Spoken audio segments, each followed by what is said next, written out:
अस्सलामुअलैकुम। जी तज पंजाब अक्टूबर जे हवाले सां सॼी दुनिया उस्तादनि जो आलमी ॾियारो मल्हाए रही है। तंहिं करे मुंहिंजी तकरीर जो उनवान आहे उस्तादनि जो आलमी ॾींहुं। प्यारा दोस्त, आउं पंहिंजी तकरीर जो आगाज़ इन शेर सां कंदुसि। बल सारी काइनात जो महवर हुजां मां, बल सारी काइनात जो महवर हुजां मां, तो सां न मिला तो फदावर हुजां मां। सोचनि जे मथां सूंहं जो सावन न वसे आ, थरजी उजाड़ थाक जो थूअर हुजां, थरजी उजाड़ थाक जो थूअर हुजां।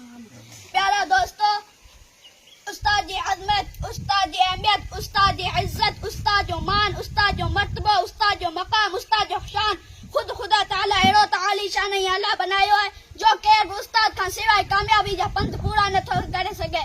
तंहिं करे उर्दू ज़बान जा एक शाइर फरमायो है, उस्ताद की अज़मत को तराजू में न तोलो, उस्ताद की अज़मत को तराजू में न तोलो, उस्ताद तो हर दौर में अनमोल रहा है, उस्ताद तो हर दौर में अनमोल रहा है।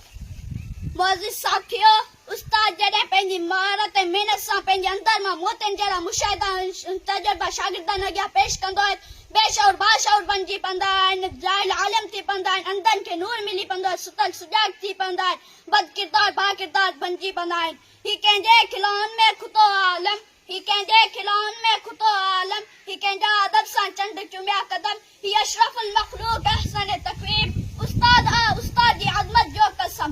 दोस्तों ऐं साथियो, उस्ताद जॾहिं कारे बोर्ड ते चाई रखल सिपाही साथी जी पटी जे प्यार मां अथाह वेठ उतारींदो आहे, जॾहिं किताब जा वर्क कंहिं गोरे वजूद में तब्दील कंदो आहे, त जॾहिं ठूठ ऐं सुकल ज़हननि जी आबियारी कंदो आहे, हर मन मुनव्वर थी पवंदो आहे, शऊर जो लाटू चालक जे धुएं खे उॾाए छॾींदियूं आहिनि ऐं उते नवां फिकर, नवां लाड, नवां सिज उभरी पवंदा आहिनि। तंहिं करे कंहिं शाइर चयो आहे, हुननि जूं चमाटूं अञा यादि आहिनि, हुननि जूं चमाटूं अञा यादि आहिनि, अखियूं खोले क़ौम ही उस्ताद आहिनि, उन्हनि जे हक़नि जो हिसाब ई न आहे, सॼी क़ौम सुरई जी शाद आहिनि। दोस्तो ऐं साथियो, स्कूल हुजनि, कॉलेज हुजनि, यूनिवर्सिटी हुजनि या कहिड़ा बि इदारा हुजनि, उहे उस्तादनि सां ई आबाद हूंदा आहिनि।